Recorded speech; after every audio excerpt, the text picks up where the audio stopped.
everyone, and welcome to another video for mindful eating. Today we're going to be doing a very quick avocado, tomato and red onion salad. I've already prepared some of the ingredients already. In the bowl we've got some red onions, we've got some cherry tomatoes cut, and maybe a quarter of an avocado. You can add more if you'd like.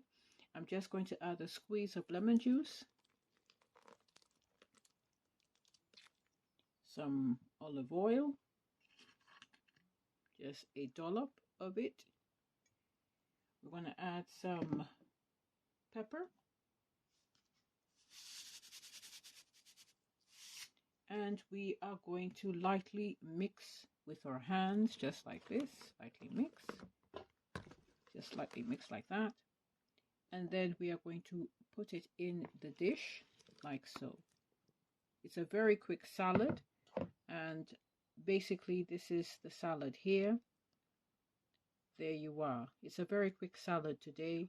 Very quick, very quick. I hope you enjoyed the video today. It's more of a short rather than a video, but I hope everyone would enjoy it. As we know, avocados are very rich in folate and potassium and vitamin K.